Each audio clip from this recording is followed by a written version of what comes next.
प्रिय विद्यार्थियों, हिंदी क्लासेज में आपका स्वागत है। हमारा विषय है वाक्य विचार। हम प्रयोग या रचना के आधार पर वाक्यों के भेद पढ़ेंगे।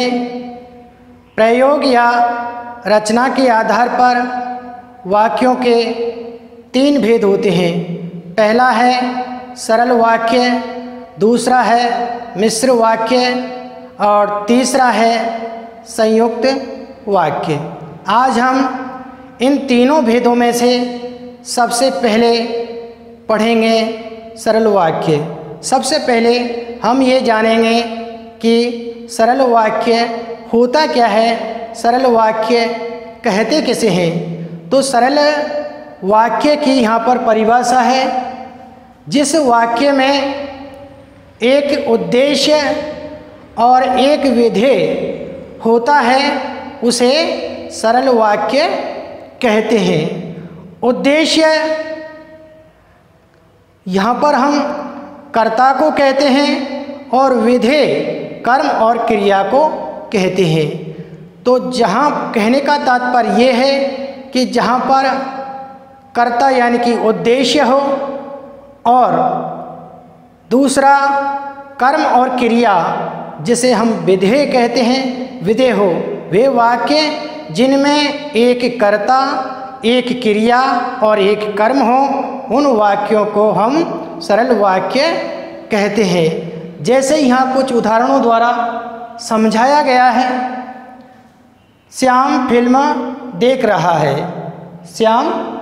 श्याम फिल्म देख रहा है। तो श्याम यहाँ पर क्या है, कर्ता है। फिल्म यहाँ पर कर्म है और देखना यहाँ पर क्या है, क्रिया है।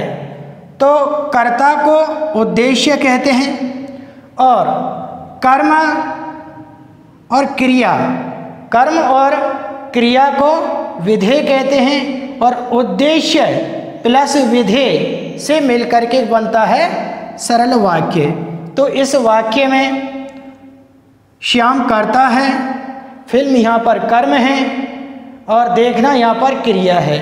तो इस वाक्य में उद्देश्य भी है और विधेय भी है, इसलिए ये वाक्य है वो सरल वाक्य है। इसी तरीके से हम पढ़ते हैं दूसरा उदाहरण।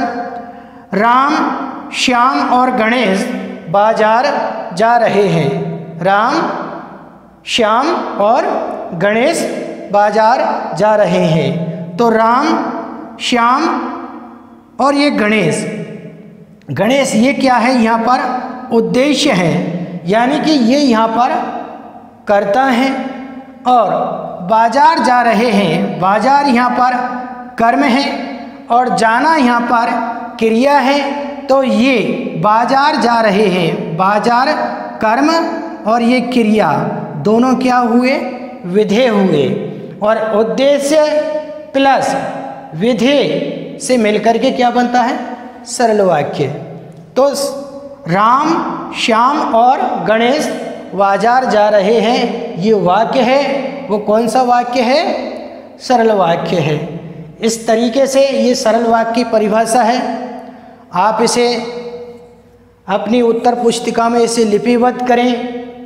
रचना के आधार पर वाक्यों के भेद, इसकी परिभाषा और हमने इसके कुछ उदाहरण विस्तार पूर्वक या विधिवत रूप से इनका आज हमने अध्ययन किया है। आप इन्हें अपनी उत्तर पुस्तिका में लिपिबद्ध करें ताकि आपकी परीक्षाओं में इनसे संबंधित प्रश्न पूछे जाते हैं तो आप बड़ी सरलता और सुगमता के साथ उनका उत्तर दे सकते हैं। आज के लिए इतना ही, शेष कल पढ़ेंगे। Thank you.